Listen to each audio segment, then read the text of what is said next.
Hello, welcome to our Heritage Works. Today we're making jalapeno poppers. The first thing we're going to do is gather some of our ingredients, and then we're going to mince up a shallot. You could also use onion in this, whichever you prefer.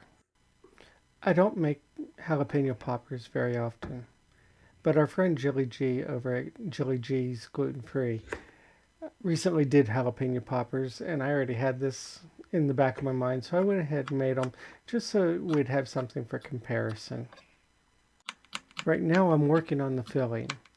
It has 2 cups of cheddar cheese, 4 ounces of cream cheese, which has been brought to room temperature, 2 tablespoons of mayo, a 1/4 cup of diced pimiento, the 1/4 cup of minced shallots or onions, which I'm working on, and a 1/4 teaspoon of smoked paprika and a little bit of pepper.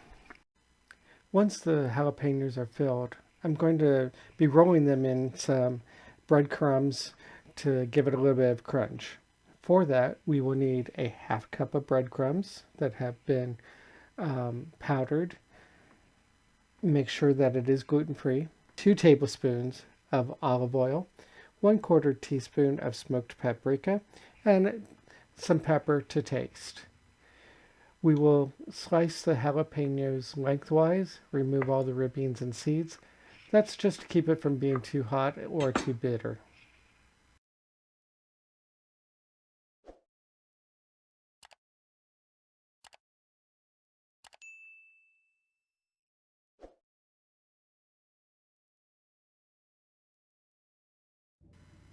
The coating is very easy to make.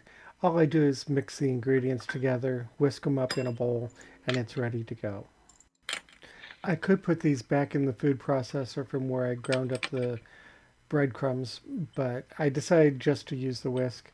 But if you want to, you can. It'll just make a finer powder.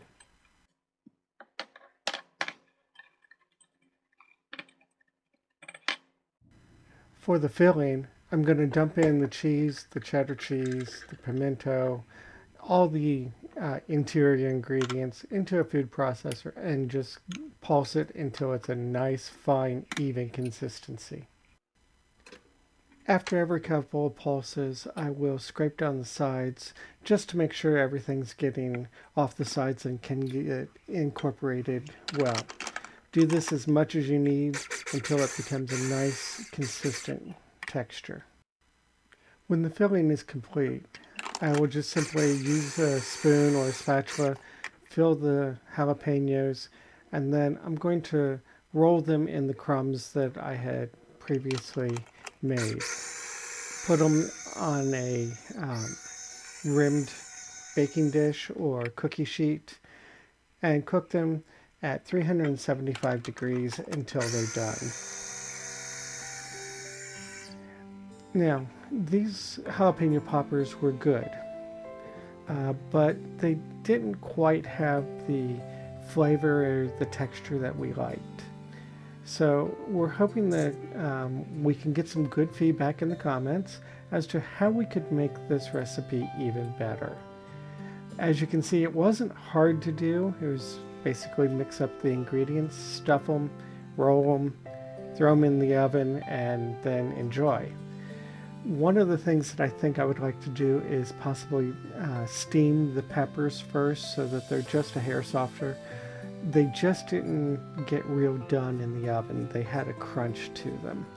So we think that by steaming them and to make them just a little softer would help.